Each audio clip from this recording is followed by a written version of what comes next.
We are recording. All right. All right, let's get started. This is the joint Suamico Village Board meeting. This evening, we have Planning and Zoning, Public Works and Utilities here this evening. At this time, I would like to call the joint meeting to order. I believe we need a roll call. Do we need a roll call, Madam Clerk, of those present? We did have everyone sign in that was going to be here Okay. on the sign-in sheets, and I can do a roll call if you'd like for the board. That should be sufficient. Okay. Okay. So now we have new business, discussion future of water sewer service areas. So I will tee us up. Okay. So we've had a few recent village board meetings where the water and sewer service area has been talked about, and we are also nearing the time to update the village's comprehensive plan in 2025. The village board thought it'd be a nice idea to bring in the Public Works and Utility Commission, as well as the Planning and Zoning Commission for an informal conversation about the water and sewer service area, which brings us to today.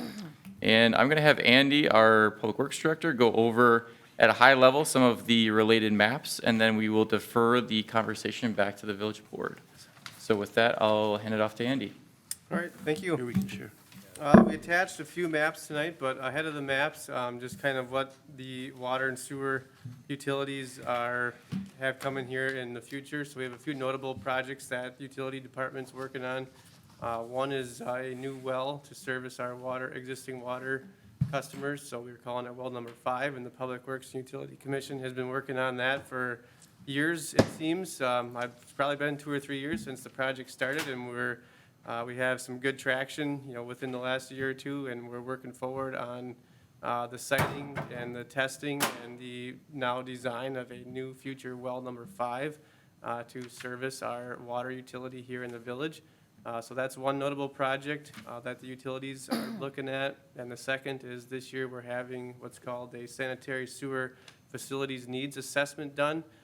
So we are evaluating our sanitary sewer system for new impact fees that will be charged to new customers for the system or to connect. So with that sizing and the limits of where our sanitary sewer service area is will determine the type of capital that needs to be invested into your system. So knowing the potential limits or the expansion, or if there is none, is going to determine what that rate of connection will be for our new impact fees. So those are two notable projects that we kind of have been working on and that we have to be complete here in the next couple of years. As far as the maps go, the first map that you see on the screen is just our sewer and water service area. There's a map that just has water. So our village here in our utility service area is a little bit unique. We have some customers with just water, some with just sewer, some with both, some with neither that are in our sanitary sewer service area. So this map on the screen kind of highlights where the differences are and who is serviced with what type of utility. So as you can see, some have both, some have one, some have the other, and some have none. The map that has just the sanitary sewer service area, this one, and proposed, we kind of put on there 2 proposed locations, that have been discussed or have been reached out to from developers with interest. And these always have been, I think, noted here as potential future areas of growth. The one is to the north that would service kind of the stuff along Norfield Road and then coming back down Velp along Lost Trail. Some of that has been recently developed now on the west side of Velp coming back down. And then the other location that we feel like our next potential growth would be the southwest corner of the village. So we would, look to incorporate that into our sanitary sewer needs assessment and into this next comp plan that we would be having here for the village. But that area to the southwest, we feel, that it would be a good area for residential development. Howard's growing to the north, we're growing to the west. We will soon have a hopefully well and or water tower over near that location. And then we would need to provide that area with utilities. So that area there is a little more feasible to service with utilities. It's about about $1 million if you were to service it from the Belmont roundabout. So there's a stub of sewer coming out of the Belmont roundabout that could service, that is designed to service that area to the west. It's about 3,800 feet to get both water and sewer to Pinecrest Road, which would kind of be the start of that development. There's some area there. There's like I think 170 acres or so of developable area in that southwest corner.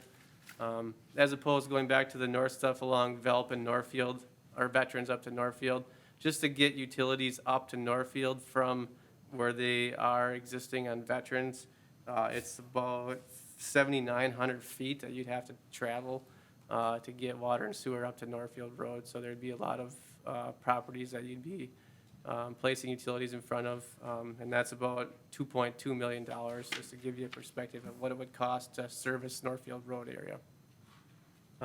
With that being said, I think we can hand it over to the village board and for the committees to have discussion and kind of see what we want to do and where we're looking to go and grow. So is there any other comments? Is it, for those in the committee, I don't want to waste anybody's time, so planning and zoning and public works and utilities, is there a clear understanding of why we brought everyone together this evening, or do we need some additional discussion on that? Pretty clear? Yeah. Yeah. So, one of the things that I think really brought this about is looking at that, could you bring that map back up? Which one? The one we were just looking at with the two potential areas. So, as we're looking at this and we're looking at, thinking about all the issues, and they're listed here on the agenda, understanding where the sewer and water services areas should end, what's the plan for future sewer and water service being practically available, how do we keep the costs of sewer and water down? Ever since I started on this board, which was with Mr. Athey and Mr. Garvey, we've been talking about how we keep these costs down, and it's still an issue. The bigger issue that I think brought this forward, in terms of Planning and Zoning Commission and the board, is that area north. So we've got that area demarcated to the north in Northfield, and we've got a pretty good idea that despite the fact that there is some development going on there, residential development going on there, the idea that we're ever going to be able to run water up there seems to be cost prohibitive at this point. While the other area to the southwest seems a more likely area. So bringing everybody together right now, really looking for your input and your ideas in terms of, given the current maps and given the current distribution of utilities, where is it that we should be looking to further develop our utilities within the village? And if there's anyone else on the board who wants to make that more clear or add comments, please do. Well, I think the other thing is just the comprehensive plan coming up. We're going to be tackling that here in the next year or so. And I think step one of the whole process is making sure that we have a map that actually makes sense, that has the future growth built into it for water and sewer, or just sewer areas, or just water areas. And I think having a map that actually makes sense, because our current map doesn't make sense. So to have a map that clearly defines where not only both committees see the growth, but the village board and staff see the growth, feasible growth within our utilities. And once we have a map that makes sense, well, then you can incorporate that into a comprehensive plan to make sure that it's accurate here for the next 5-10 years. So I think that was really the permanent driving factor, was making sure that we have a viable map to utilize in this upcoming comprehensive plan, because our current map just doesn't make sense. Anyone else? No? So I turn it, anybody on the planning and zoning or utilities? Take it away. Sorry.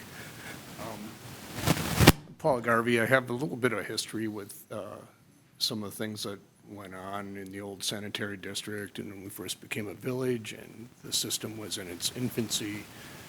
But I think it's reasonable to conclude that if you want high-quality commercial development, that it's going to require fire protection. It's going to be hard to get, high-quality commercial development without fire protection. With that, you need you'd need water for that. So it would be reasonable for that area to the southwest. In my opinion, not so much to the north, because right now, it just seems to be getting kind of a willy-nilly type commercial development with, trailers and things like that. And I don't see where the payback would be from a tax-based perspective. And I think, I think good, high-quality commercial development actually eases the tax burden to the citizens. And if you're looking at, expanding it into residential areas, I think you'd have to look for new high-density development for those areas. Because I believe it was it was either November or December of 2014 where the village board passed a policy. Wasn't necessarily codified, but I guess it could also be a strong suggestion. But they did pass a policy that sewer and water would be serviced to would try to stay out of the existing developed areas, except if it was crossing that area to service a larger development. And that was kind of the policy that we went by from, 2014 forward. So it's just kind of a little bit of background from my perspective. So, I guess I got a question for the committees, and again, that's why both of these committees are here, because, the zoning, our planning and zoning commission has to figure out the comprehensive plan. Our public works committee has the knowledge, the background. Matt and yourself have a lot of knowledge of our sewer and water area, and obviously Fred, well, the whole board does, the whole commission does, but I guess, I think, can we get consensus as we move this forward, that the current purplish pink, is that pink? Is that the right color? Talking about the new areas? No, the old area. Well, for me, that's pink. Yeah, so the sanitary sewage area, do we have consensus among everybody that that's accurate? Or are we missing areas that need to be added? I guess that, let's work through this, each area of this. Well, the pink color is what you currently have in your sewer service area. Right, and are we comfortable with what that looks like right now? Well, what do you say? That it's I mean, you're not accurate. going to change that. That it's accurate, that we don't need to Oh. expand to different areas? Or include different areas? Well, I mean, And- the pink is just depicting your current sewer service area, so if your question is the purple add-ons, if we're comfortable with it, I guess that's an individual preference of everybody here. Like Paul said, ideally, that is correct, and we don't have a crystal ball, but to the southwest, development seems like it's gonna incrementally go that direction. It's already adjacent to area that you have sewer and water, so you could relatively easily expand to the west. So it is there. You're not going past a lot of existing subdivisions. You wouldn't be looking at assessing a lot of existing property owners. So logically, the southwest makes sense. You look at Lionville continuing, you look at the subdivisions with Howard, you look at where we're growing west of Bayport, that could be served. You have access to the sanitary sewer, you have water, potentially the new tower is going to be over on County M, right over by Northwoods there, so that makes sense. To the north, we've been talking about Yeah. that for 20 years. Right. So I think unless you have a large development, some kind of master plan, some developer come in saying, I'm looking for water and sewer, it's probably not cost effective. If you were to sit here, like Paul said, and ask me if I think the village should dump a couple $1 million to run it up there because of something that may come, probably not. I mean, we've been talking about that for years. I think if development continues to go in that direction, that'll be driven. If there's businesses that start to work up that way, me personally, I think, again, the whole goal here was like Paul said, not to just go running past a bunch of houses to get somewhere. We needed to have some reason why you're doing it. So, but on the same token, you don't want to keep fighting the battles of the past of having all these pieces of development with nothing there. So there isn't a lot there now. I guess to me, it just depends if something were to, some business, some plan were to come.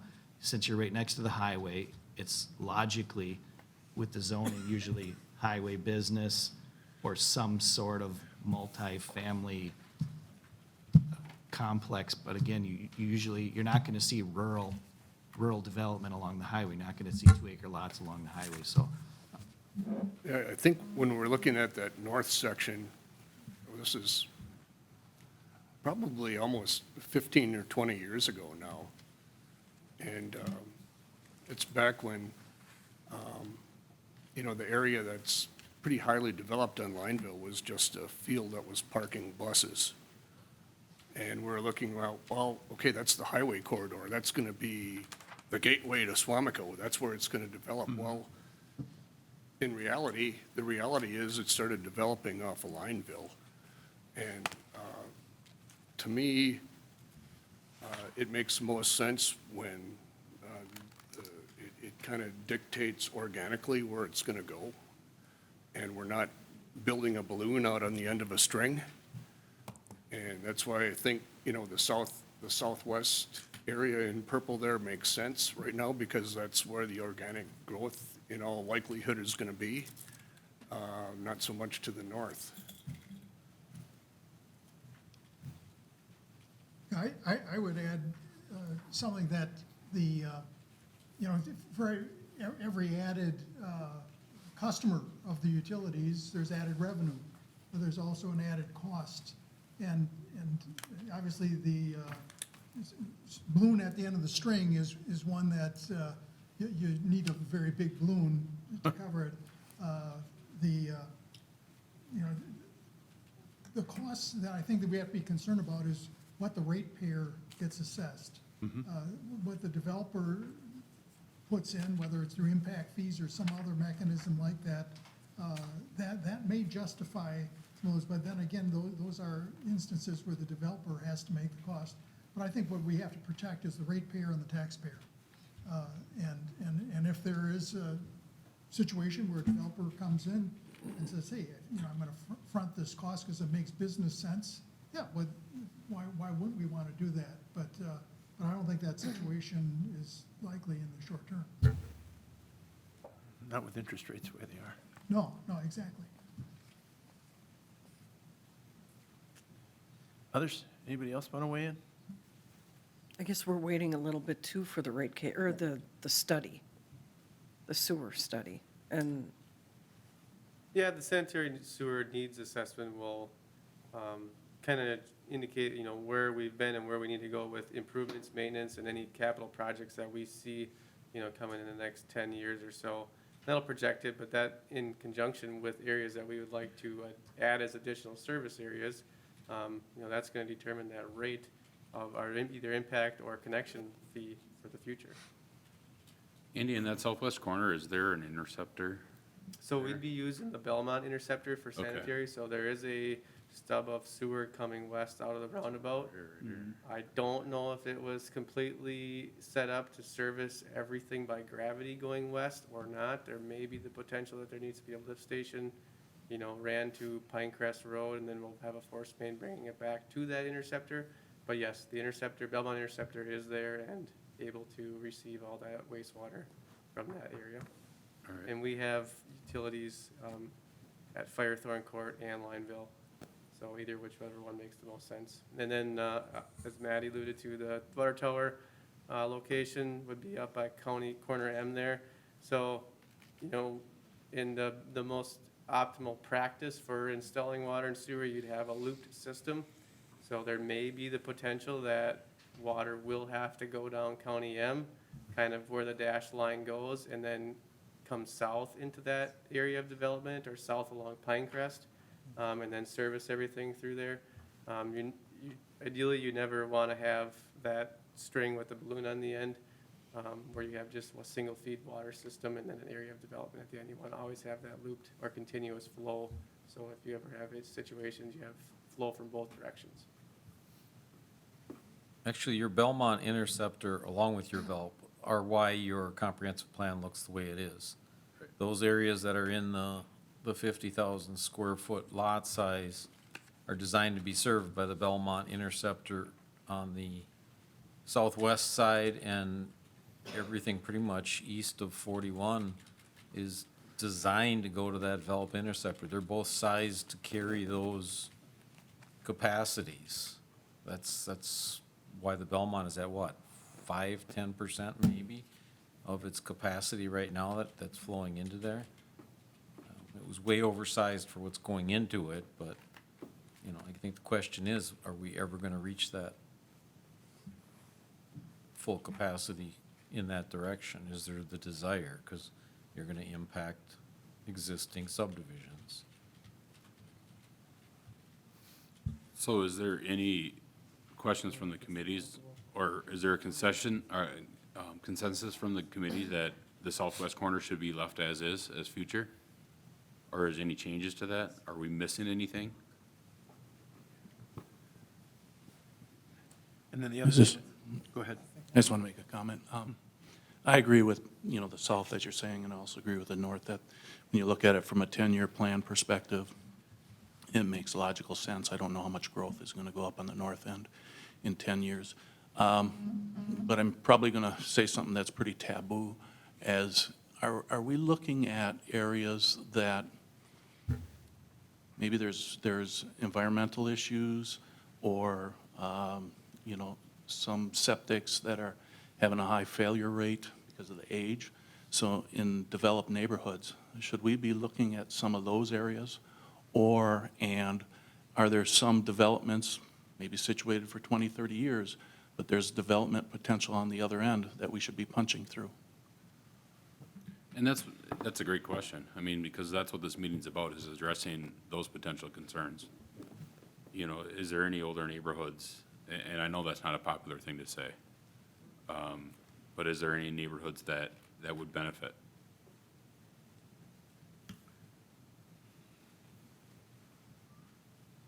Well, I remember when we had this discussion as a village,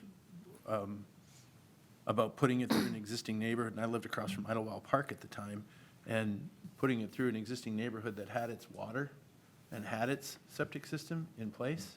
We had sewer there, we didn't have water. It was extremely unpopular, Right.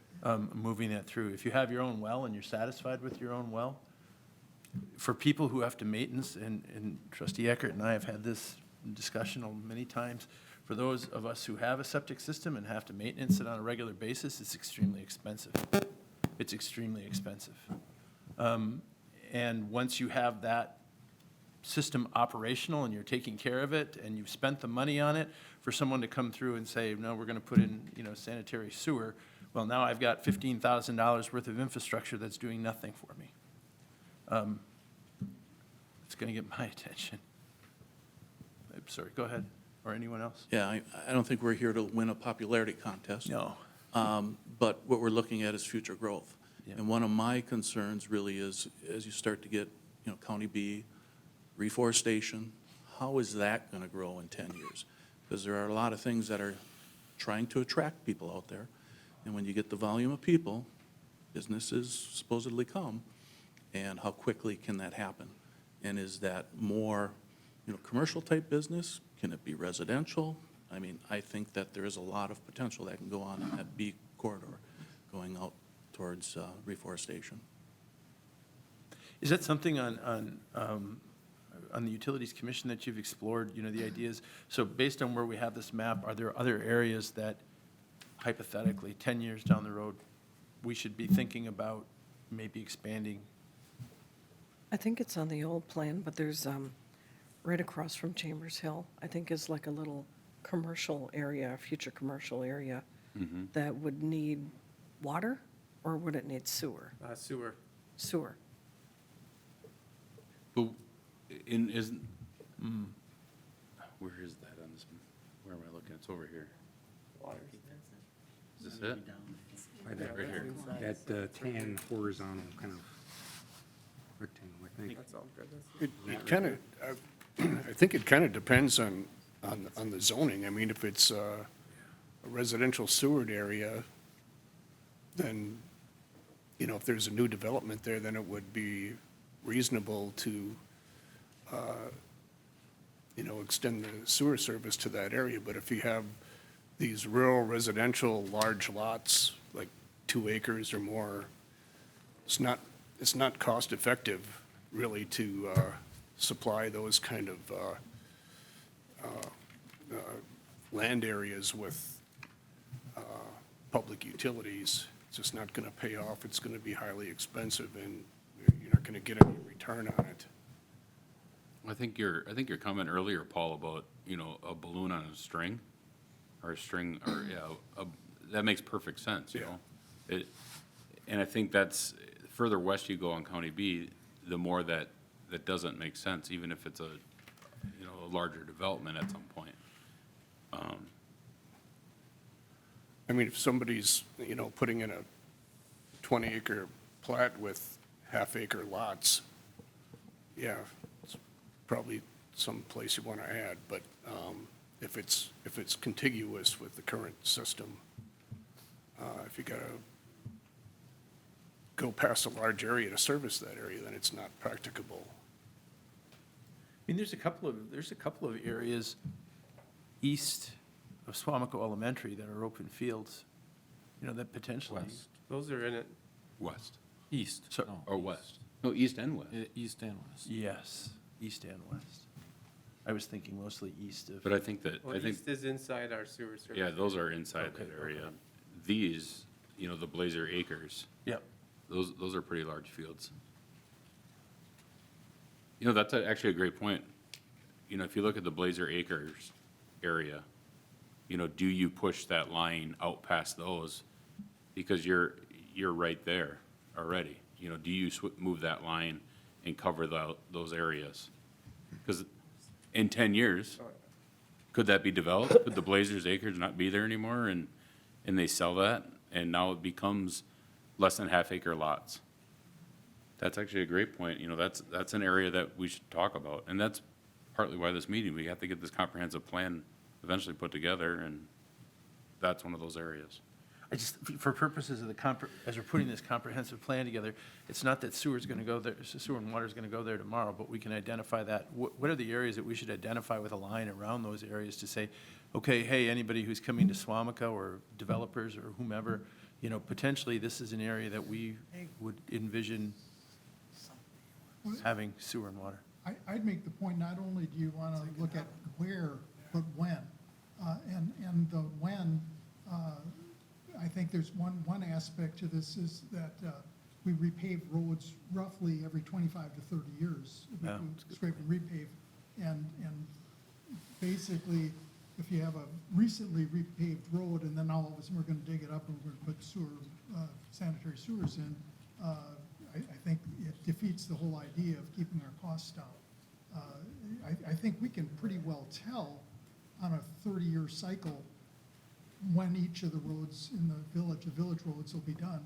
Of course, there's county roads too that might be impacted, but I think that there are windows of opportunity. I think when you come to, say, utilities for sewer and water, that can be considered that way also. In reading the previous plan, bicycle paths is another one that, you know, we can have wishful thinking that we're going to have all these things, but the fact of the matter is, generally, we repave the roads once every 30 years, and if there are certain ones that should be done, get it into a schedule and let's figure out how you budget for it, and that's the way to make it happen, as opposed to just deciding where it's going to be and not considering the cost of pavement and getting right of way or dealing with utilities that might already be there. So is there a collaborative task here? I'm going to offer this up, and then you guys tell me if this makes sense or not. Is there a collaborative task between planning and zoning and public works and utilities, where public works and utilities looks at the current map, looks at where these utilities are, and says, based on where our utilities are, from our perspective as a commission, these areas, wherever they are, these areas make the most sense for expansion of the public utilities. And then likewise, independently of that, planning and zoning looks at where development is based on their knowledge of development and property, and says, based on planning and zoning, this is where we see the growth. This is where we would see, the greatest potential for growth. And then taking those two and overlapping them to see where we match. And then where we don't match, having that perhaps getting together a few months down the road and have that open discussion again where we are just, and maybe it's less formal than this, but maybe it's a discussion where we're sitting across from the table and planning and zoning folks are making the case, and public works and utilities are making the case, and then we come up with that collaborative effort and say, here's what we think should go to the comprehensive plan. Is that a suggestion that has any value? What do you guys think? Yeah, I want to just jump in. I agree, like Paul mentioned, it's tied to the zoning. If the board isn't willing to rezone an area for residential sewer, then you're not going to stick the sewer out there. If you're going to leave it agriculture, so a lot of that is tied to future development, future growth, a developer coming in, or what the plans are, and none of that's going to happen without a rezone. So a lot of that's going to be driven by the rezoning. So you could talk about Blazers Acres or County B or something, but currently, the way it's zoned, you'd have to look at how is it going to get rezoned. So like Paul said, if you're in the sewer service area where you've got residential sewer lots, well, logically, then you should have sewer. So they are tied together or married together because you're not going to go stick that out there if you're not going to have the correct zoning. So let me ask you, Matt, if we put this in let's say we move those lines, and I think Blazers Acres area is a great example of this. If we move those lines, we put it in the comprehensive plan, the new map with that area also highlighted, do you think that's going to encourage development or discourage development, knowing that water and sewer are going to have to go into that development? Well, I think the real answer is, would it be developed? Would the board, and again, that changes to politics, would that be 2-acre rural lots? Or would the village look at, we're going to try to do something like we had near Bayport, where you have 1/4-acre lots? That's the difference. The answer is, we have no desire to be less than 2-acre lots, like Paul said. You're not going to go stick a sanitary sewer down there. Maybe you can run water, just because you're not subject to gravity as much. But the odds of you sticking the sewer out there, probably not so much. So again, it's tied to the zoning. But if the village decides, you know what, we want to have some high-density development, clearly you have to have sewer there. I mean, that's going to be required by the DNR also, because you're not going to have septics, mounds, et cetera. So again, that just comes back to the zoning. With County B, would the railroad track be an issue? I mean, Extra permits, but They'll bore it. right now you have sewer and water right at Suamico Elementary on Riverside, so you have service there. I don't know what the depth is off the top of my head. I mean, anything's possible. You put a lift station in if you really wanted to run that way. is it very costly to go, it's not beyond the railroad track at that point? I mean, you got some extra permits. In terms of how far you're going to run it, that's peanuts compared to the size of the project. The question again being, does it pay to run it out that way if you don't have a very dense development? And if the desire of the village is to stick with 2-acre rural lots, Well, when you kind of lean you yourself not say to having sanitary. high density too, that scares the heck out of me. I don't, But that's don't why, wanna go again, that if you route look either. at, I think logically, if you look at where we are denser, where you do have different zoning, you do have different lot sizes, it's down on Lineville. It's down near Bayport. So if you're gonna look at what's growing, you look at the neighboring communities, you'll get how are their lot sizes and moving that way. Right now, you got open fields, so if a developer came in, it is about getting the most bang for your bucks. If somebody's gonna come in and say, can I get more lots, I'm gonna make more money, that would be a logical spot to have 1/2-acre lots, 1/4-acre lots, whatever that plat, whatever is approved. So to the southwest, it's kind of an easier question, just because it's open field, you're in a denser area to begin with. Versus somewhere that's out, like you're talking out on County B, it's rural. It's rural on the way out there, so if you were to create a more dense development out there, you would still have that gap in between of less developed area and larger lots that would be costly to those folks to go through, right? I mean, it could be done, like you said, if somebody develops west of County B and the railroad, again, it just depends on what kind of development and how dense. I mean, if somebody were to buy up all the houses and fields, there is area there if you really wanted to make subdivisions. I think But you you're- go down near Stream Road and you get down by County M, you're back to the rural, 1.5, 2 acre lots without any sewer or water. And lots of wetlands. Your biggest issue extending that direction is gonna be how to loop that water. Because where do you come back? Because you've got nothing heading south. There's just nowhere to logically come through. You've got no roads or anything until you get back up to County M, way up in the Flintville area. So that loop would have to be something that would be considered. It's the mic. Commissioner Zastro had something. No, it's that wire that It's the mic in front yes, of Mr. Gardner. it's that one right there. There you go.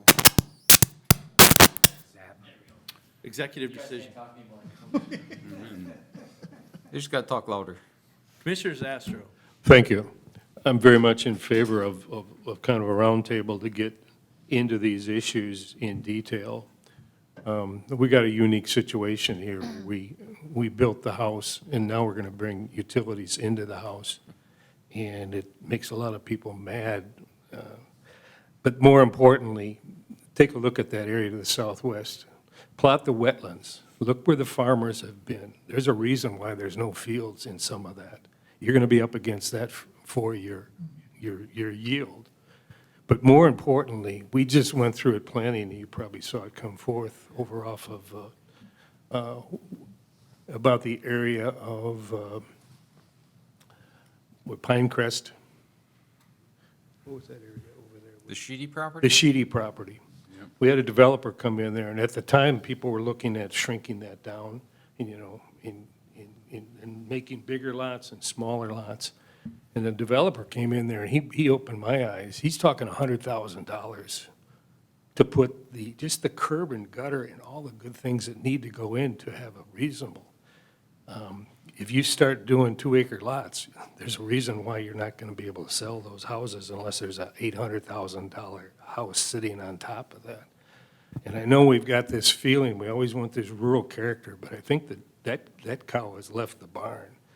If you're putting facilities out here, you're not going to have 2 acre lots with their own well and their own sewer system on there. There's a reason why people aren't building very fast in our area. And there's a reason why those lots are competing against your sewer lots that are demanding to be expanded, and it's very costly. It's almost like the more people that are on their own system, the less opportunity you have to have those developed in the future. So I would greatly encourage you to kind of look at that, because I think you need to have some people who are in the business of selling houses and development at the table, rather than us creating what looks like a good system and then saying, okay, welcome to Suamico, and nobody comes because you can't build a $400,000 house on this lot. The improvements just on the roads and those things. So that's if they never build it, it's not going to help your cost of putting the interceptors out there. And I realize if you get in sewer, then you can get down to the, 10,000, less than that, 60-foot square. But look at that as the goal, because you're never going to, if you start sewering, you're never going to see a great big wide open, lots of trees and grass and so forth. The cost of the infrastructure is not going to allow that to be built, because nobody's going to, and you won't get enough people on there. So if you got an acre, there's one person on that acre. You could put 8 people on that thing with sewer and water. I know it sounds like you're getting into high density, But you got to start thinking about that. Look what Howard's doing. Look what Hobart's. They're not selling a lot of single family. They're putting up apartment buildings as fast as they can, and there's a reason for that. So I'd like to encourage that roundtable, because without the commercial guy sitting here, he's going to be the guy selling everything we geniuses are cooking up for the future. So keep that in mind. Thank you. Well, that's the importance of this meeting, right, is all the heads coming together, and that's a great point, is, you know, all the heads in this room don't help if we don't have the people selling those properties either at the table, so.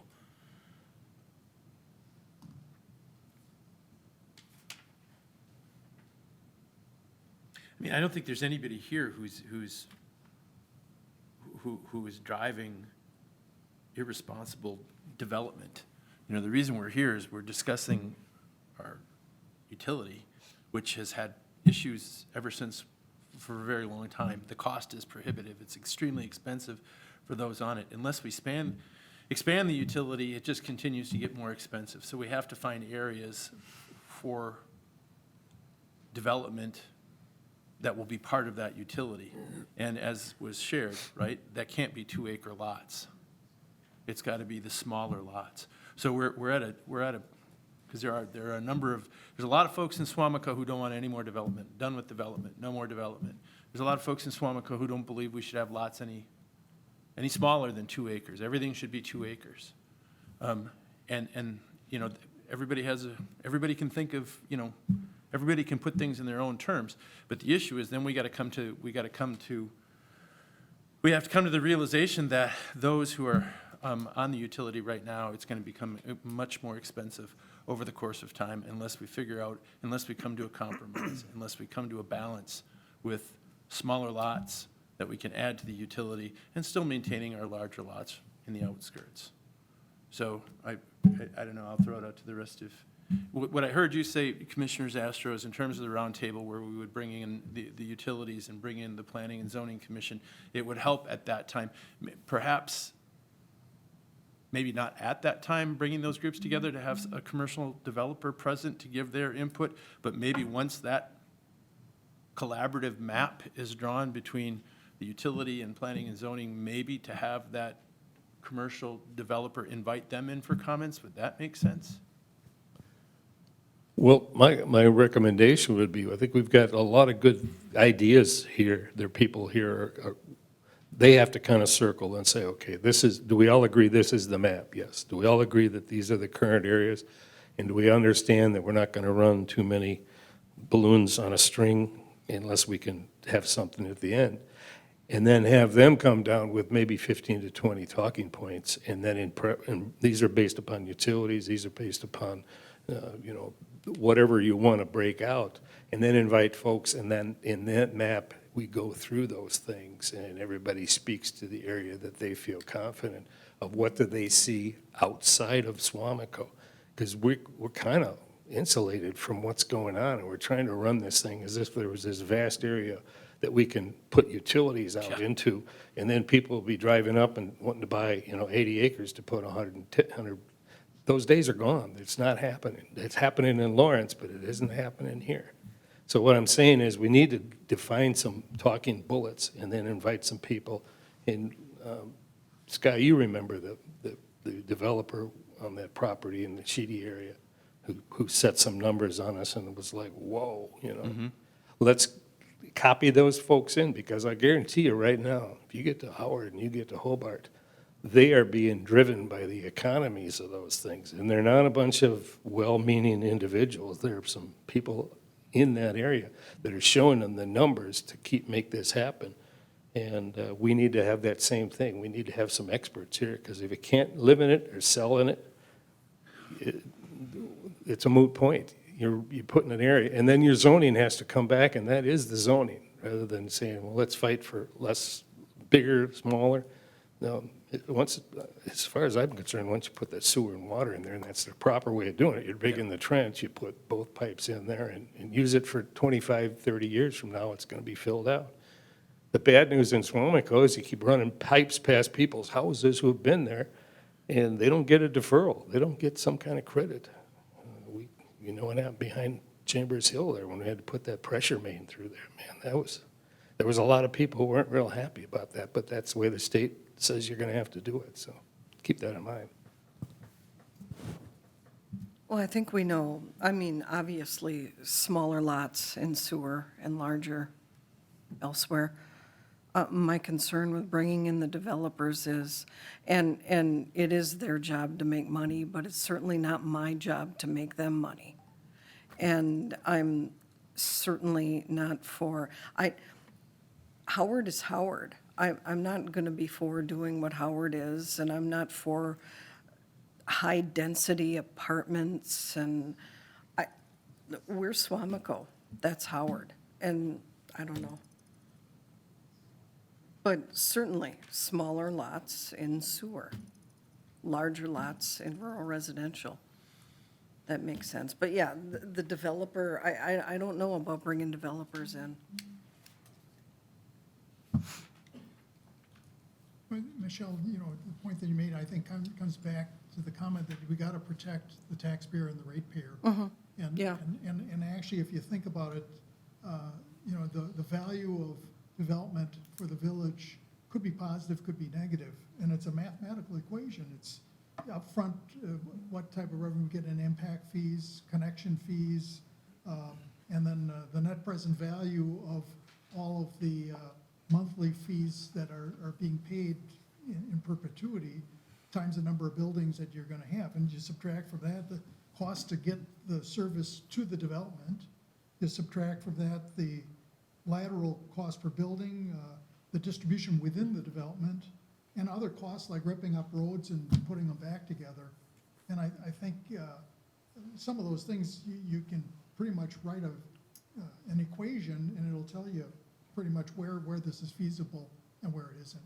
And I would guess that particularly some of the areas we're talking about, as you go out to the northwest, it's gonna be hard to make that equation come out positive.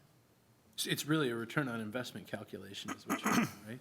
I think Yeah, one thing that you have to keep in mind with regard to the economics equation of the whole thing is the fact that, you know, your highest quality commercial development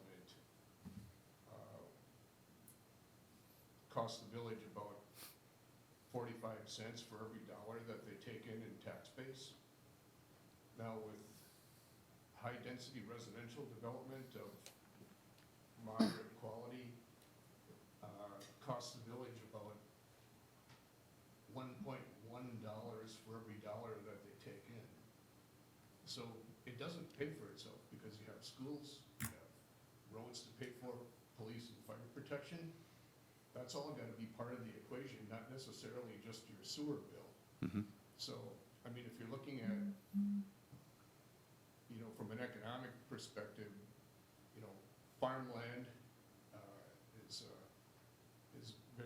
very little cost to the taxpayer, and high-quality commercial development is probably helps the tax base more than anything. More than residential development is never gonna pay for itself unless you got the real high-end homes. And, you know, that's, you know, just something that should be considered when you take a holistic approach to planning this. So where does that leave us then with our current map? I mean, we talked about the area in Belmont as being, you know, potential, you know, development for residential. We talked about the area to the northwest by Northfield, and that being cost prohibitive. That's probably the most likely place for our higher-end commercial development. Are there other areas adjacent to the sewer to the sewer and water area that could be the type of development? Yeah, and from an economic perspective, it probably makes the most sense from, you know, being a taxpayer here and, you know, is this gonna cost me money or is it gonna be a net benefit? So, I mean, that would be part of the collaborative effort to identify those areas as well, I would think. Does that make sense? Does that make sense as being part of that collaborative effort for the two? Yeah. I mean, I would see that as being part of the recommendation that would come from the collaboration, which would be, our recommendation is really to focus on the higher end, commercial development, you know, based on the ratio of return on investment versus, But, you know, you, I both understood. the planning commission and the village board saw what the Velp corridor up towards Northfield is likely gonna look like when the Kletchka property came in for CSMs and plats. When you look at the amount of wetlands that they placed on that acreage, how do you get high-quality commercial in there? Because you're talking about, you know, almost a 2-acre lot with 10,000 square feet of buildable space. That's the moving target here, is these wetlands aren't getting any better. And every day that goes by, they find more ways to regulate them and map out additional ones. And your farm fields back, you know, 15 years ago, you didn't have that problem. Today, these fields that have been farmed for a couple hundred years, that have never had vegetation and never had anything that would remotely make you think that they were fully wetlands, and you look at what those fields look like on a wetland map today. And how do we get there? I mean, we've got the property, you got property back off of Cardinal that is really, really wanting residential development. We have no way to get sewer there, because we have no way to get to that interceptor, because we have nothing coming until the Chambers get all the way out to Velp from back behind Chambers Hill Bar. We have the area west of Velp between White Pine and Wood Lane that they want to do the same thing. We have no way to get them service. They want to develop it, and every day that goes by, there's more acreage there too that turns into wetlands. And when do we get on top of that fight? And how do we get on top of it? I think that's a big point, because I was amazed when the Kletchka property, if you guys actually see their plot map, it's incredible how much wetlands is there. I mean, just enough acreage on, some of those were 2-acre lots, just enough to put a small house on, it seemed, that weren't ESA or wetland. You know, for us to get a good commercial development up there, I don't even know, I know, what was it, 5-6 years ago, Amazon, we think it's Amazon, was looking at putting a building up there. And it never happened, because I think it was not close enough to the highway. There's no easy Right. entrance and egress. So, in my perspective, I think the next step is actually to create, I don't want to say a commission, but a roundtable group of a few from each commission, maybe a couple board members, and actually work through a logical map. I don't think we're going to get this solved tonight. I think having a group of individuals together to work through this in advance of us working on the comprehensive plan is important, because we need a good map. Well, and there's 3 elements that really have to get on the same page, right? So it's planning and zoning has to be on the same page, utilities has to be on the same page, and here's the big one, we as the board, in terms of how we see development and what that development looks like, whether it's commercial, whether it's residential, small lots, or large lot, we need to be on the same page supporting what they come up with. Otherwise, if any of those elements falls off, if the board, as has been the case, is torn and decides that, you know, we want only 2-acre lots, everything that we do, the commission does, and the utilities commission does, is we can discuss it all night long. We're never going to get anywhere until we're all on the same page and willing to support it going forward. And that's going to, it's going to be some hard decisions, right? So Alex, what does that look like from your perspective? What it sounds like is almost a subcommittee of the comprehensive plan update. You know, I might think about bringing in somebody from Brown County Planning to talk about what will the comprehensive plan update process look like, and see if there is a way to kind of have an abbreviated version of that comp plan update where it's focusing just on the water and sewer service area, that they can help facilitate that conversation, so that when we have the full-blown comprehensive plan update process, that's just a piece of the puzzle, and we've already vetted that through this subcommittee. I think that makes some sense. if the village board would be open to something like that. It's logical. I think that's what we need, because as you can see, I mean, we've been together here for almost an hour talking about this. And I think there's a lot more discussion to be had to actually nail this down and actually come up with a solid plan for our next comprehensive plan. A solid map, I should say. And this was, I mean, we've been talking about this for a while internally, that the update to the comp plan will be in 2025, but we need to start talking about how much of an update is the village board interested in having.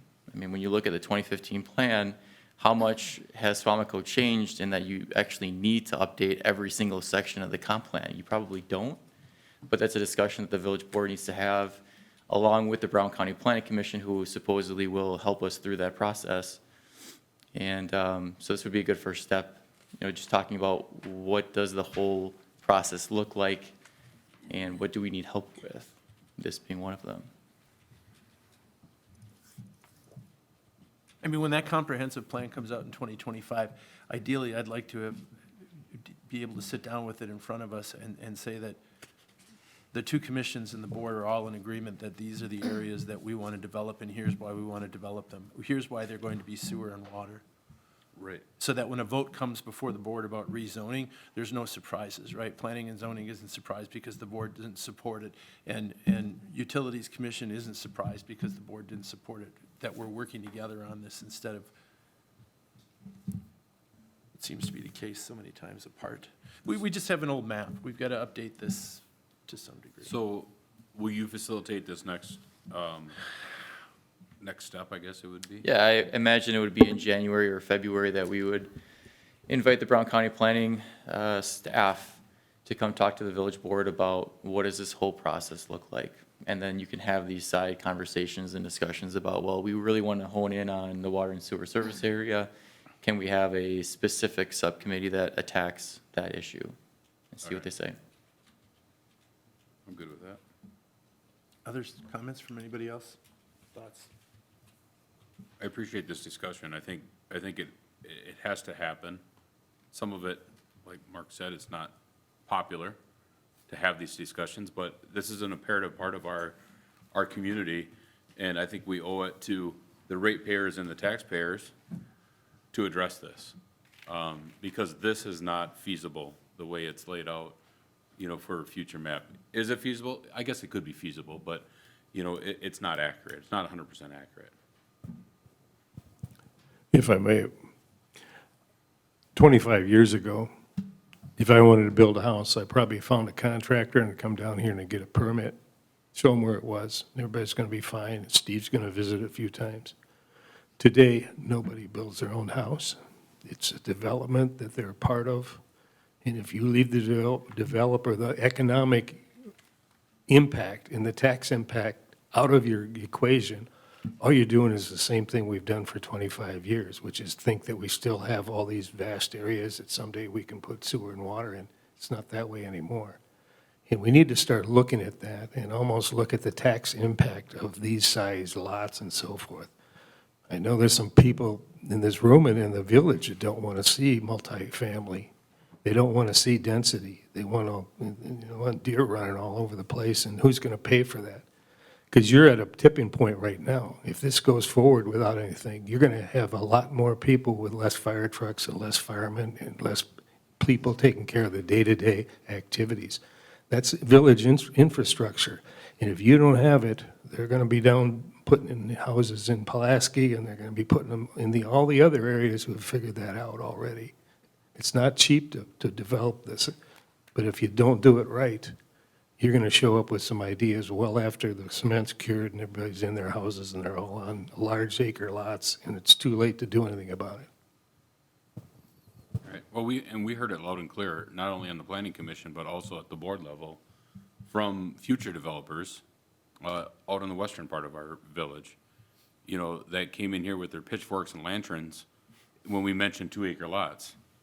They are irate about it because it's just it's not feasible to develop them at that. So I understand, I get it.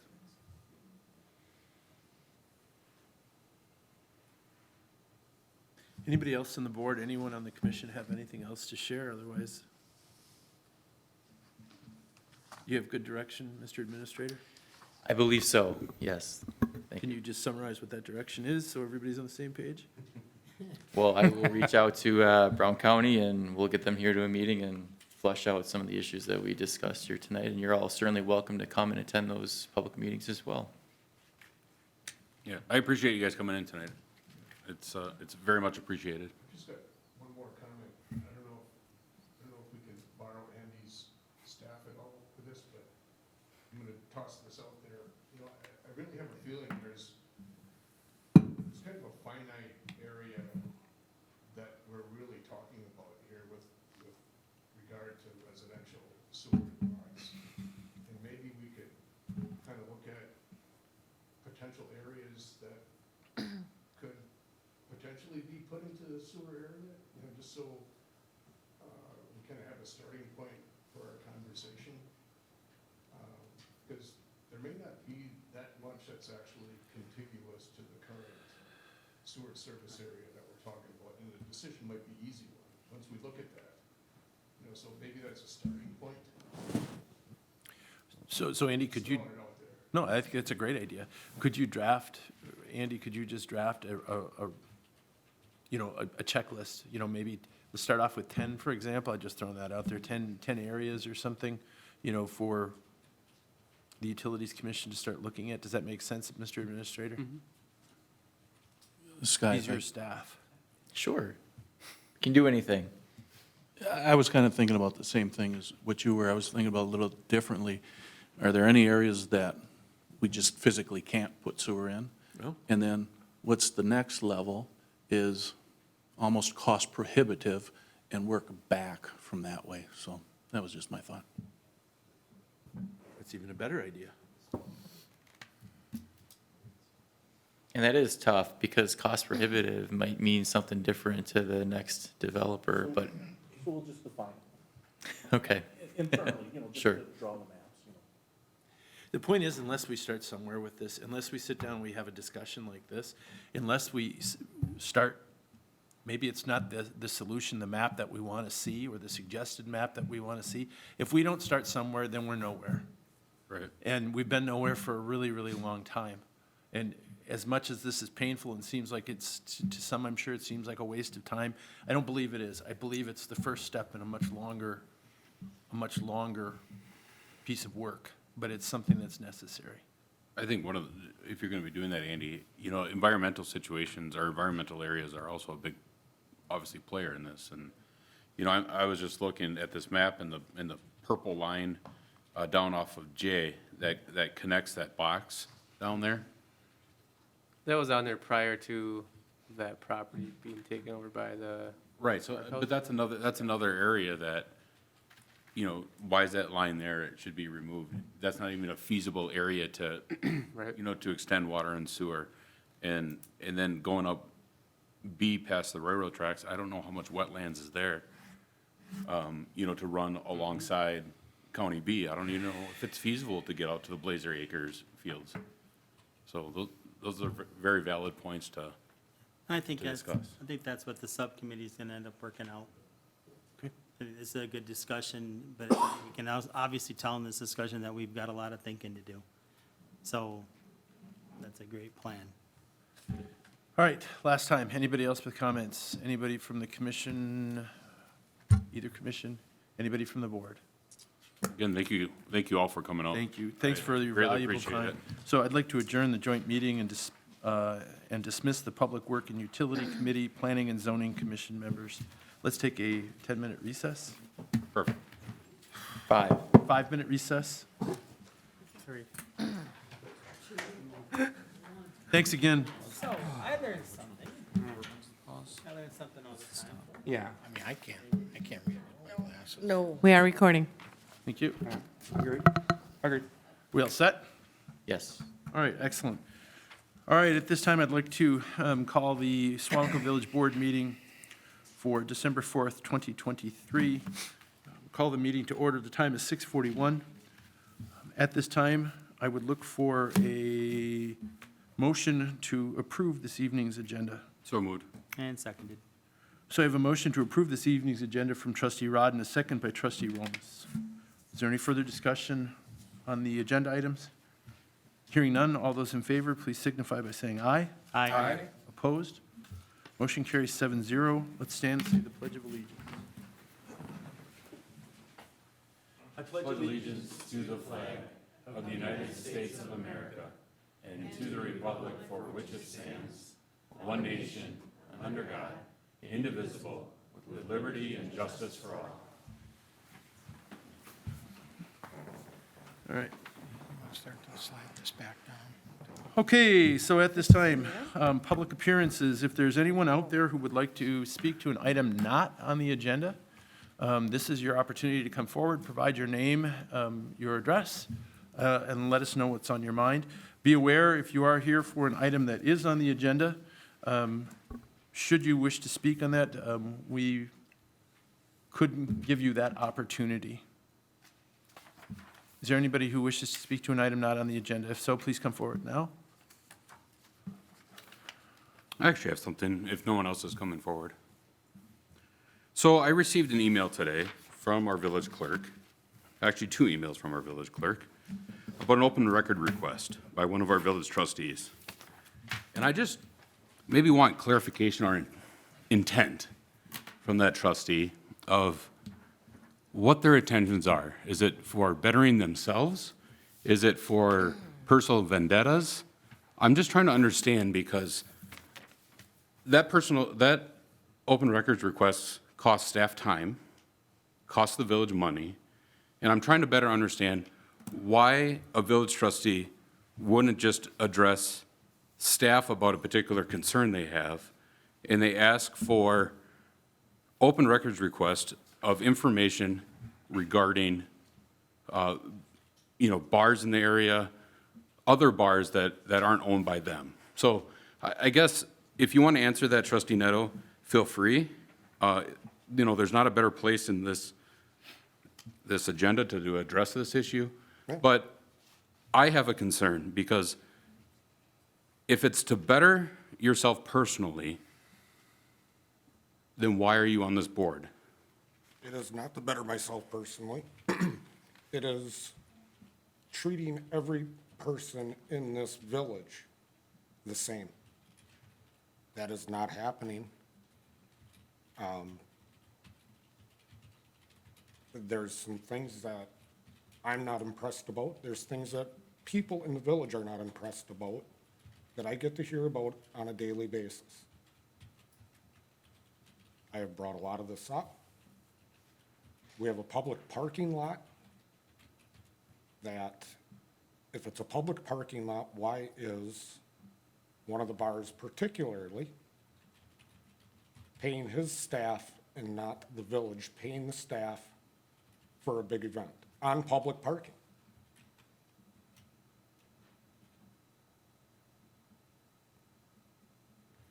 So the nature of your question, He answered it however he wanted to. That's fine. I just wanted to bring it up because it's we have worked very hard in that TIF district to make downtown Suamico what it is right now. And now we have a bunch of open records requests, and it speaks to the integrity of not only the rest of this board that had worked really hard to get those things completed, but also our staff. It undermines their integrity that they're doing the right thing and making sure that they do the right thing for this village. And that's why I wanted to see the records. That is why I was elected by the people of this village. If there is questions that come awry, and I am asked certain questions, I am going to do my due diligence to get the information so needed. This is not a personal vendetta. This is what some people have asked of me as a trustee, and that is my job, and I will do my job. Thank you. okay. Any other public appearance Well, related? can I just add something to that? Public appearances, not on the agenda. When people come to me with issues, depending on what they are, a lot of times I suggest that they come to a board meeting I will also say that they had called me and discussed something, but get them to come here and speak their piece. That, because otherwise, I don't like to just go to bat for people that don't want to show up, you know, on a larger topic type of a situation. If someone has an issue with something going on in the village, yes, I will bring it forward, but come also. Come. That's what speaks volume. When people don't show up, I don't think they're serious. That's all I have to say on that.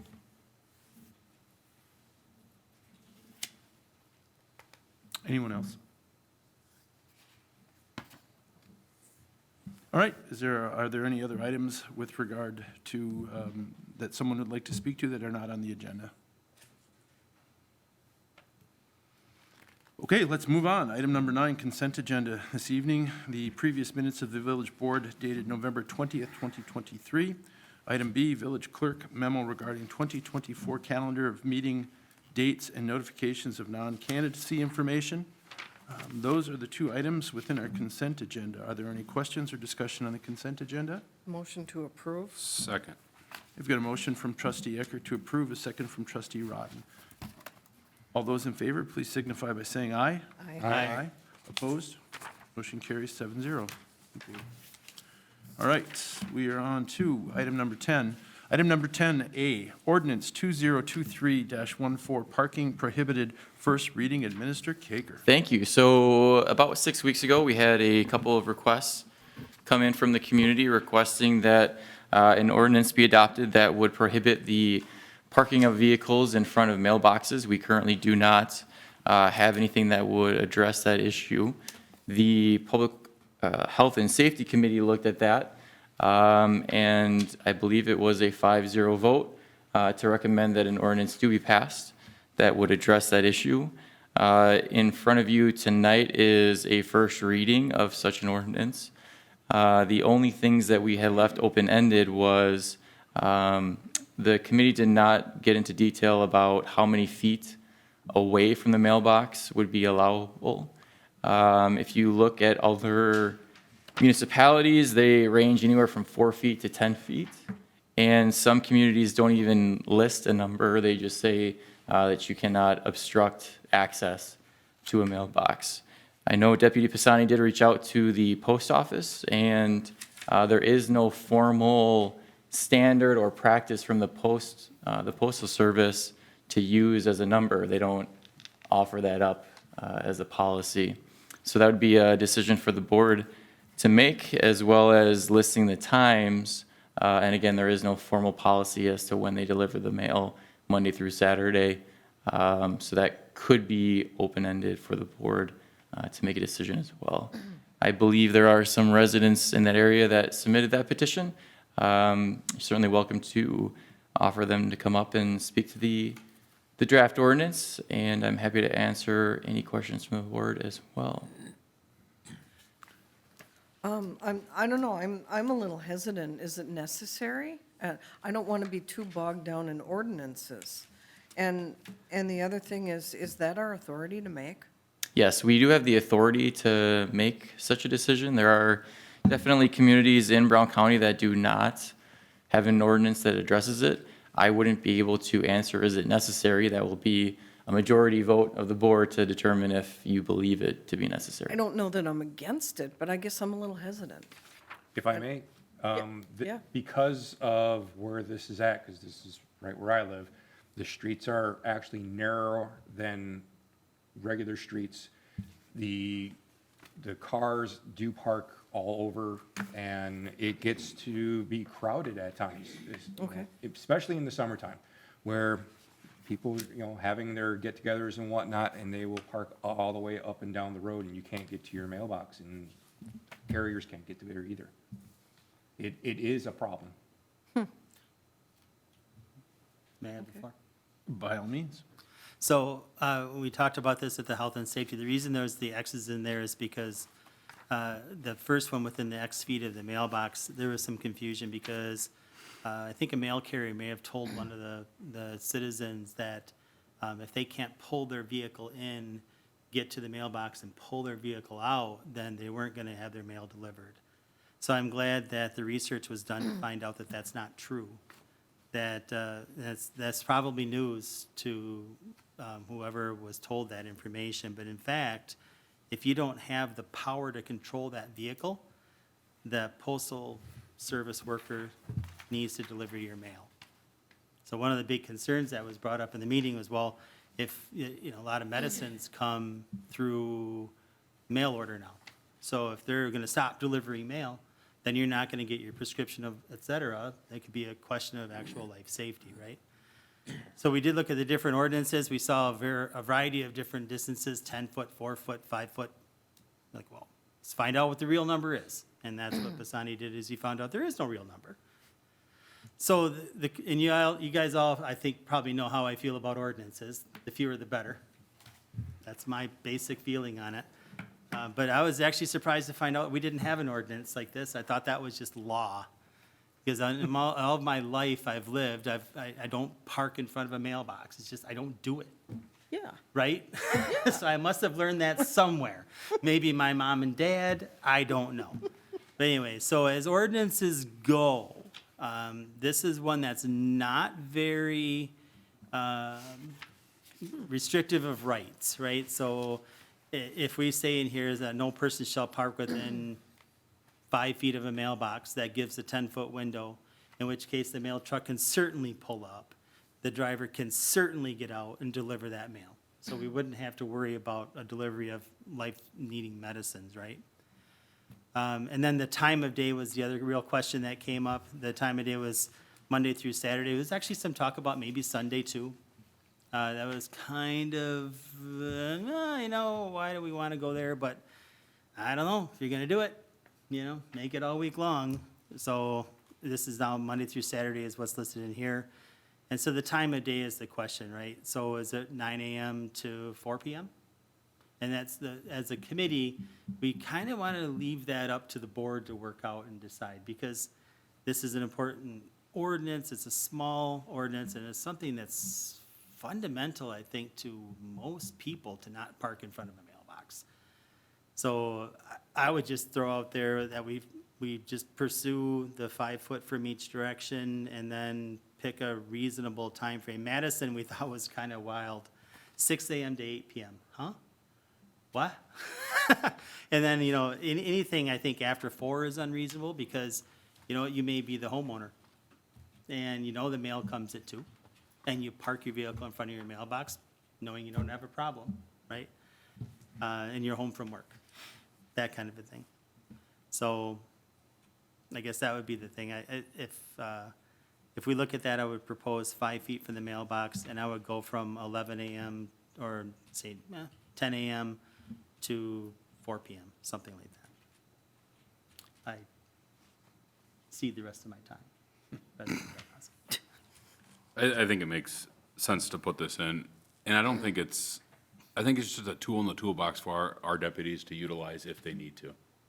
You know, if someone continues to violate parking in front of a neighbor's mailbox, deputy gets called out, he or she has a means to have a good discussion and a conversation with that individual, saying, hey, we have an ordinance from this time to this time, you can't park in front of that mailbox. And you're right. I don't know if I learned it from my parents, if I learned it from the instructional guy when I was going through driver's ed, but no, I don't park in front of people's mailboxes. It's just not a standard practice. So I don't have any issues with this. I think a broader window, now that our postal service delivers packages and other things that aren't just mail, you know, having a little bit broader, you know, 8 a.m. to 6 p.m., you know, I'm okay with something like that, because if it's the homeowner parking in front of their mailbox, they're probably gonna have a quick conversation with the mail guy guy's gonna have a quick conversation with them. I know our mail guy where I live is very consistent to let us know of any concerns that they have, so I don't have any issues with If this. I may have the floor? The reason that, so it's not the issue of the homeowner parking in front of the mailbox in that range, and working with the mailman. It's because if one of the officers drives by there and at 6 PM and there's a car in front of the mailbox, they'll get a ticket. So. See, and was hoping that's where I'll disagree. Again, you don't have- we've had, sorry. That's okay. Go ahead. So that's my concern. I'd like to keep that window smaller to allow that, because we know from the documentation from the post office that if it isn't a consistent problem, and this issue is really related to one neighborhood, and that one neighborhood is right near Bayport, and Bayport had an issue with a parking lot or something, and so all the kids started going over to these roads to park. Well, Bayport has kind of opened that up a little bit. They've fixed their issue, probably during something with construction, right? So I think the citizens here will attest that it's less of a problem today than it was a year ago, or not a year ago, 6 months ago. So what I don't want to do, though, is create an actual flip problem where maybe they have 2 kids and they have some friends over, and the friends come over after school, and they park in front of the mailbox, and then they get a ticket. So that's why I'd like to keep that window open. I see the rest of my time. If I may, I would probably go a little bit longer than yours, only because of, great example, this time of year. I just saw the letter carrier going by at 5 o'clock. So I would probably go from like 10 to 6, because it encompasses some of the heavier days of carrying. One of the things that I was taught the same thing: don't park in front of fire hydrants, don't park in front of mailboxes. But they still do it. And I think this is going to be a great tool in the toolbox. So someone can have a conversation, because not many people would be like, why am I getting a ticket here? There's nothing posted or anything like that. The typical naive defense. At one time, I actually thought about having a painted stripe on, but that would be cost prohibitive. Put a fire hydrant. No, I mean, on the curb, because we don't have sidewalks or anything. It would be, We would have to have Public Works charge you to have. exactly. graffiti. It would be astronomical. That's fair. I was thinking So- like a fake fire hydrant. Yeah, that would work. But this would give a good opportunity for discussions and Yeah. some driver enlightenment. To your point about Bayport, I have a feeling it still does happen. It does. It still But does not as happen. bad. No, it's on the backside, not Golden Bell, but it will be on Peachtree, and what's the other one back there? So we know we have an issue. The issue Yeah. is still, the issue is still relevant, and we've had some requests, and it's been reviewed. Do we have an agreement on what that time should May I be? be recognized? Well, is there any mail delivery because it's a particular area, is there mail delivery before 10 o'clock over there? I've never seen it before 10. Yeah, you live in the area. I don't see it before 10. It could be anywhere from 10 to, like I said, this time of year, it'd be easily 6. What if you did regular business hours, 8 to 6? I mean, those are pretty broad spectrum. Here's the thing, and I'm sorry, yes, you asked to be recognized, but here's the thing. If we have an ongoing issue, and I see some of the residents are here because of it, you call one of our deputies. The deputies now, we have this on the books as an ordinance. The deputy now has something to discuss, right? We have an ordinance, and they can write a citation to an ordinance. If we don't have an ordinance, we can't write a citation if it's an ongoing issue. So this takes care of that. So I don't think if it's a one-off or at somebody parks in front of a mailbox at some time, I don't believe any of our deputies are going to go out and write citations when they see cars in front of mailboxes. There's going to have to be a reason why. And so if you make it 8 to 6 regular business hours, then they have a broader way of enforcing an ordinance if there is an issue. What if your mail guy changes and he's there at 8 a.m. every day, and now there's somebody in front of your mailbox? Well, if our ordinance says 10 to 4, well, he can't enforce the ordinance then. So if you make it more broad spectrum to cover the issue, It could be anywhere in our village. Here, it happens to be their street, but it could be anywhere in the village. Now the deputy can say, hey, look at this ordinance, from 8 to 6 o'clock, you can't park in front of other people's mailboxes. Done. End of story. So, May I be recognized? By all means. So the issue, if, our code does not say that upon a call from a resident. There is actually one in here, Oconto Falls does, I think, have that. It says, yeah, upon receiving a complaint from a resident or postal carrier. So in that scenario, right, if we had that language in this ordinance, that would make sense to me. I'm sorry, I'm addressing the president, not you. So, but here's the thing. If you set it to 8 AM to 6 PM, it's just a bigger window for an opportunity for citations. And it solves the problem just as weak or just as well as 10 AM to 2 PM. Because you're not gonna park on that road and walk to school, come back at 10 AM, move your car, bring your car back again at 2 PM and walk back to school. What you've done by blocking that area out in the middle of that day is you basically said, you can't park here. So that's why I believe, I'm gonna say even 10 AM to 3 PM is what I prefer. And that's it. Is that going I to be rest. posted? Is it rest posted my anymore? case. Okay. I actually appreciate adding the language, upon receiving a complaint from a resident or postal carrier that mail could not be delivered because a parked motor vehicle blocking the carrier's access to the box. I don't mind that being added into the language. Because that would make sense, that would create the issue, because I don't believe our deputies are out there to determine, well, that guy's parked in front of that mailbox, so I'm just gonna write a ticket. No, it's gonna have to be a complaint-driven issue. So I'm great with that sentence being added. I like that language too.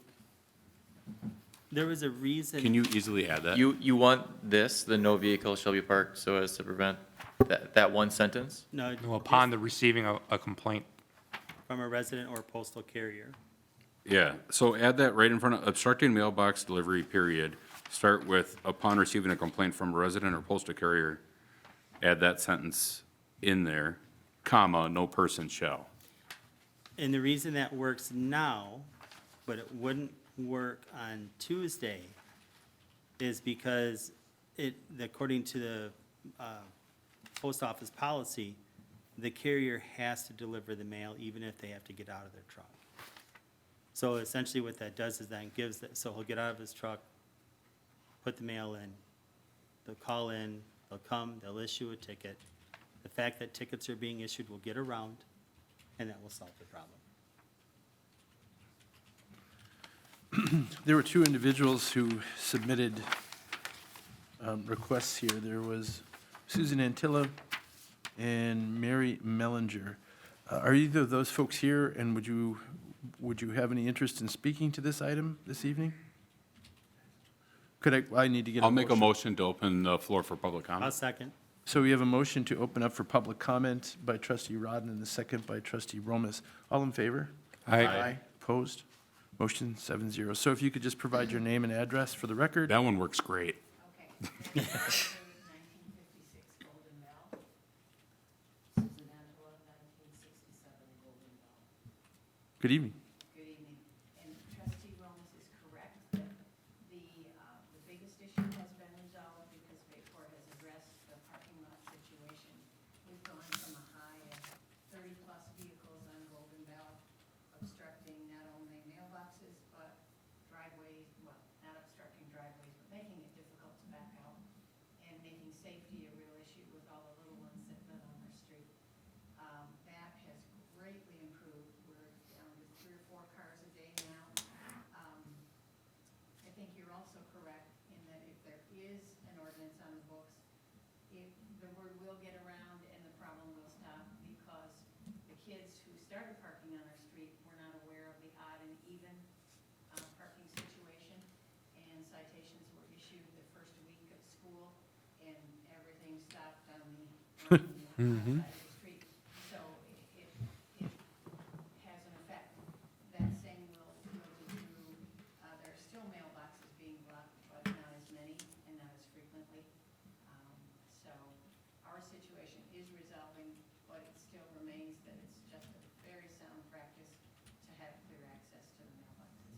What do you think for a, your consideration. sorry, what do you think for a time frame? I don't think I'd go to 6 o'clock because that prohibits a resident who's having a family dinner gathering from having cars. We have very limited parking on our street, and the street is very narrow.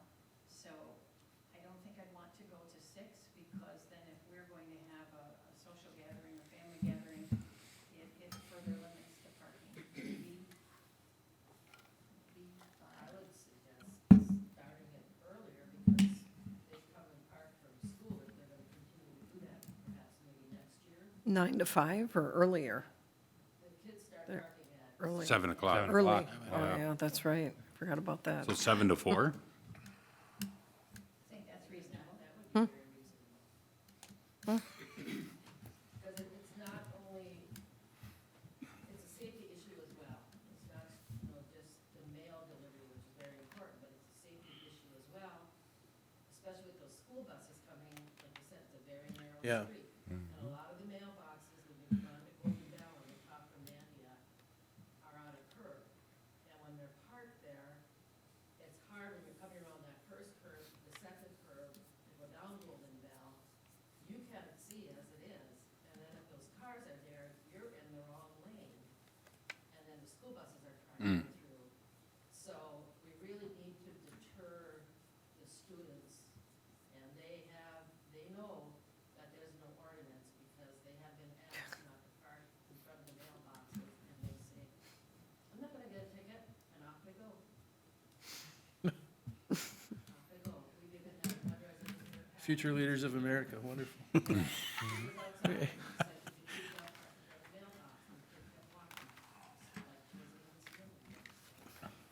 It's a problem.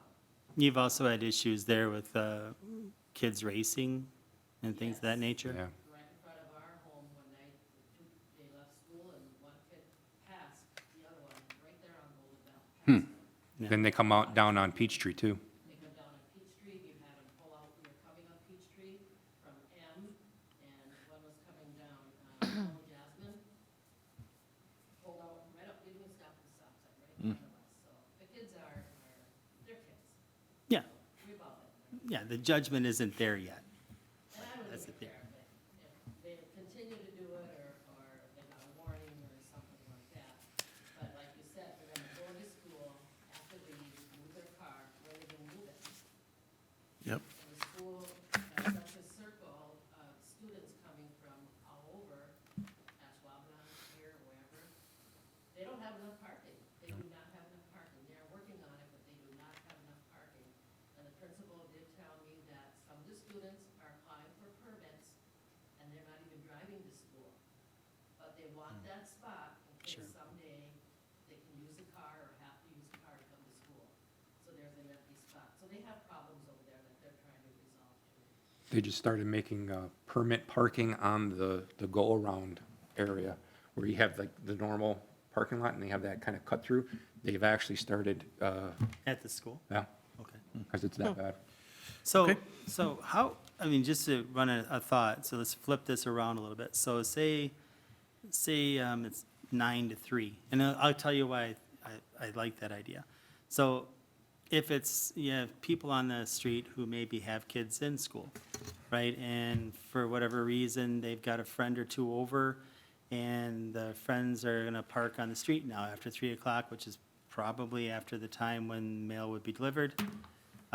Anybody could then make that phone call and say, hey, someone's parked in front of that mailbox. And then our deputies would have to go over there and give that person a ticket. Because anybody could, in fact, someone who maybe received a ticket and was mad about it from before might go, if they got a ticket, then if I got a ticket, they should get a ticket. So I think we want to keep this window tighter, is we don't want to run into a situation where we get that kind of an issue. And I promise, I rest. The other issue is, it hasn't happened yet because there's been meetings on Fridays at schools, that when you have trash and recycle pickup. Oh, yeah. And trash, if they're not even in front of the mailbox, and then if they're closer to the driveways. The truck can't get at it, how's the yeah. truck gonna pick up that trash? Right. because Wow. the mailboxes are to the left of the driveway, and then you put each trash on each side of the driveway so you can actually get out. It doesn't leave a lot of spot. So maybe the 5 foot is too short? Okay, the trash is still pick upable? I just think the time is just, I see mail delivery, I mean, I get mail delivery by me later in the day, sometimes early in the morning, I mean, it varies. You know, I just think if you're gonna do this, I think you have a wider window. I think you do regular hours, you know, 8 to 4, you know, Or even 7 to catch those, I mean, in that 7. particular area. Well, if the kids know there's an ordinance and they come, and the ordinance doesn't start till 8, it's still going to deter them because as Sue said. They're gonna get it. School and Yeah. their cars, so Exactly, it's fine because they'll still know they'll get in trouble if they park there. exactly. you just see them keep cutting back and cross. Yeah, So increased truancy. where are we at with time now? Well, I think we decided 9 to 3. I'll make a motion to go back into regular session. Did you folks have anything else? Did you have anything else? Sorry. Thank you. Thank you. Is there anyone else who'd like to speak? Yes. By all means, Sure. come forward. We just need your name and address for the record, thank you. Bob Mellinger, 1956 Goldville. The solution that Bayport went back to open parking helped us tremendously. I'll give you one point, my granddaughter is a senior, so when they went to that assigned parking, she got prime parking spot right up front. She doesn't have a first hour class. It was perfect because she doesn't have to report to school. She had no problem. Now, they took that away. It's open parking. She drives up and down